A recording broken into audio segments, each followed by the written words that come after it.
Hello everyone, अगर आप 2025 SSC CGL के एग्ज़ाम में अपीयर होने वाले हैं तो एग्ज़ाम में सिर्फ 20 डेज़ बचे हैं। तो ये वीडियो आपके लिए गेम चेंजर बन सकती है। तो अभी से स्मार्ट रोड मैप तैयार करना है, subject wise plan, daily routine, क्या पढ़ना है, क्या स्किप करना है, सब कुछ इस वीडियो में मिलेगा। तो चलो स्टार्ट करते हैं।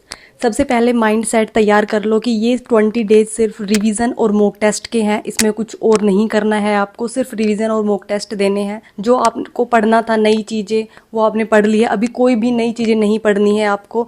जितना भी आपने अभी तक पढ़ा है उसको 90% तक करेक्ट करना है। एक्यूरेसी पर फोकस करना है, एक्यूरेसी पर काम करना है। जितना सिलेबस आपने पढ़ा है उसमें से क्वेश्चंस आपके गलत ना हो, और आपको डेली टारगेट्स के साथ चलना है बिना स्किप करे।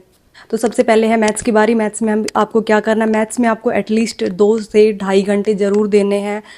सबसे पहले अर्थमेटिक्स के टॉपिक रिवाइज करो, percentage, loss and profit, CI SI, ratio, time, speed, distance, time and work. ये टॉपिक्स हाई वेटेज वाले हैं तो इन पर आपका फोकस ज़्यादा होना चाहिए।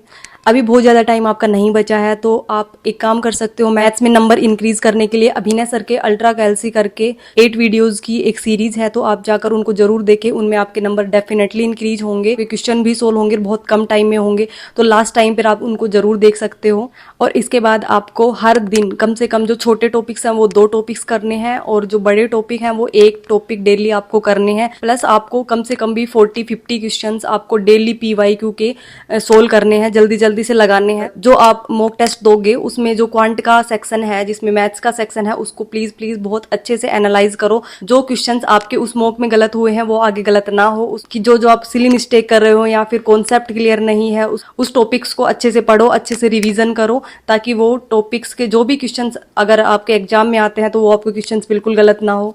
और इसके बाद आप ज्योमेट्री, मेंसुरेशन, अलजेब्रा और टिग्नोमेट्री के आप अभिनय सर की क्लासेस देख सकते हो। उन्होंने बहुत अच्छे से, बहुत अच्छे अप्रोच के साथ उन्होंने क्वेश्चंस कराए हुए हैं। तो बहुत चांस है सिर्फ उन वीडियोस को देख के आपके एडवांस के क्वेश्चंस एग्जाम हॉल में बिल्कुल ठीक हो सकते हैं। उसमें ना ज़्यादा टाइम लगेगा, और उन्होंने बेस्ट अप्रोच के साथ करा रखा है, वैल्यू पुटिंग मेथड से करा रखा है, जीरो मान की चीज़ों को करा रखा है। अगर उन वीडियोज को भी देखते हो तो आपका एडवांस का पोर्शन में काफ़ी क्वेश्चन ठीक होने के चांसेस हैं। ज्योमेट्री और मेंसुरेशन अगर आपकी वीक है तो ज्योमेट्री में सिर्फ थ्योरम याद कर लो अभी के लिए, और मेंसुरेशन के फॉर्मूलाज रिवाइज करो। फॉर्मूले बेस्ड जो क्वेश्चन आते हैं वो आपको बिल्कुल गलत नहीं होने चाहिए। डेप्थ में जाने की जरूरत नहीं है अभी, क्योंकि अभी ऐसा टाइम है कि अगर आप करने लगोगे नहीं होंगे तो फिर वैसे आप डिमोटिवेट हो सकते हो। तो प्लीज नई चीजें बिल्कुल भी ट्राई मत करो। जो डेप्थ में आपने नहीं पढ़ी है वो अभी करने की जरूरत नहीं है। इसके नेक्स्ट आता है रीजनिंग। रीजनिंग में मार्क्स बनाना बहुत इजी है, बस सिर्फ 2 चीज़ों की जरूरत होती है, एक तो स्पीड की और एक एक्यूरेसी की। तो आपको स्पीड से क्वेश्चंस करने हैं बट 100% एक्यूरेसी के साथ। रीजनिंग में आपके क्वेश्चंस गलत नहीं होने चाहिए। जिस भी टॉपिक्स में आपको डाउट है या फिर मॉक में क्वेश्चंस गलत हो रहे हैं, उन टॉपिक्स को अच्छे से पढ़ लो, या तो कोई वीडियो देख लो 10-15 मिनट की जिसमें रीजनिंग का वो टॉपिक पढ़ाया गया हो। रीजनिंग के कोई क्वेश्चंस गलत नहीं होने चाहिए। अगर कोई क्वेश्चन बहुत डिफिकल्ट आता है, बहुत लेंथी आ जाता है, तो उसको आप छोड़ सकते। अदरवाइज रीजनिंग में कोई क्वेश्चंस गलत नहीं होने चाहिए, क्योंकि यही जो आपके ओवरऑल मार्क्स इंक्रीज करेगा। तो प्लीज इसको बिल्कुल भी नहीं छोड़ना है। इसके सिर्फ आपको लास्ट टाइम पीवाईक्यू लगाते रहो। उसके बाद आप सीरीज है, ब्लड रिलेशन के क्वेश्चन है, जो भी क्वेश्चन में अगर डाउट आ रहा है तो वो कर लो। आपको इसमें आधा से 1 घंटा जरूर देना। ऐसा नहीं है कि अंडर एस्टिमेट करके सब्जेक्ट को छोड़ दो, उसके बाद में आपका यही सब्जेक्ट में मार्क्स कम आए तो इससे बहुत बड़ी प्रॉब्लम हो सकती है आपको। क्योंकि मैथ्स हो गई, जीएस हो गई, ये डिपेंड करता है कि क्वेश्चंस का लेवल क्या है। लेकिन रीजनिंग एक ऐसा सब्जेक्ट है जिसमें आप अच्छा स्कोर कर सकते हो। मिरर इमेज और फिगर बेस्ड क्वेश्चंस आते हैं, उनको 100 ट्रिक से क्रैक करो। पीवाईक्यू से ही प्रैक्टिस करते रहो, इसके लिए अलग से कुछ मत पढ़ो।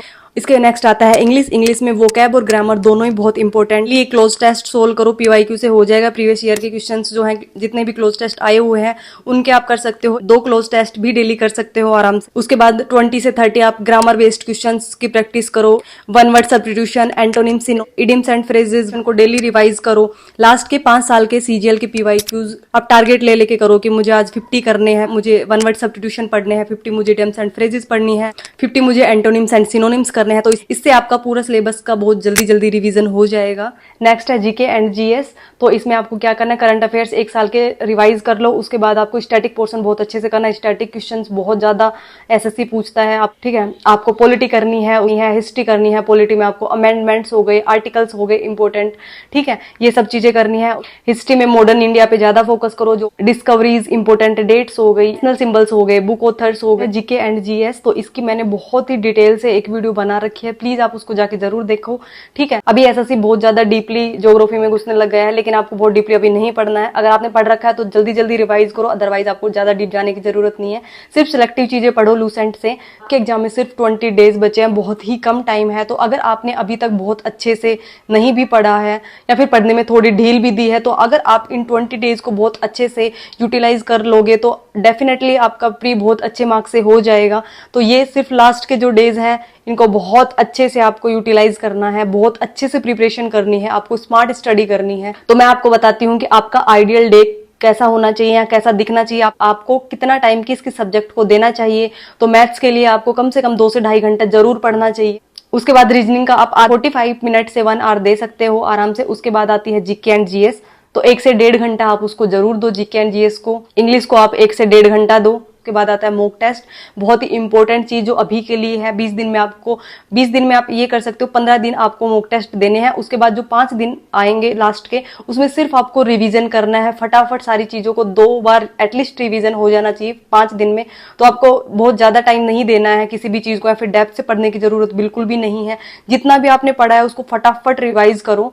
आपको मॉक टेस्ट देना है 15 दिन तक कंटिन्यू, तो 1 घंटे का आपका मॉक टेस्ट होगा। उसके बाद आपको 2 घंटे 2.5 घंटे उसको एनालाइज करना है। जो क्वेश्चंस आपके गलत हो रहे हैं उस टॉपिक्स को बहुत अच्छे से पढ़ना है, ताकि आपके एग्जाम हॉल में वो क्वेश्चंस अगर आए तो उससे रिलेटेड कोई भी क्वेश्चंस अगर आते हैं तो वो आपके बिल्कुल भी गलत नहीं होना चाहिए। यही बेस्ट तरीका है मॉक टेस्ट देने का। सारे बच्चे ऐसे करते हैं, मॉक टेस्ट तो देते रहते हैं लेकिन उसको एनालाइज नहीं करते, और एनालाइज ही मोस्ट इंपोर्टेंट थिंग है मॉक टेस्ट की। आपके नंबर इंप्रूव कैसे होंगे? जब आप उस चीज को एनालाइज करोगे, आपके गलतियों को एनालाइज करके आप आगे अगर गलतियां ना करोगे तभी आपके नंबर इंप्रूव होंगे। अदरवाइज मॉक टेस्ट पे मॉक टेस्ट देते रहो, उससे कुछ फर्क नहीं पड़ता है। आपके स्ट्रॉन्ग और जो वीक एरियाज है वो आप राइट डाउन कर सकते हो, और जो वीक एरियाज है उन पर ज्यादा फोकस करो। तो that's all for this video. और अगर आपको ये वीडियो हेल्पफुल लगी तो please like and subscribe my channel. Comment करो मिशन एसएससी सीजीएल 2025।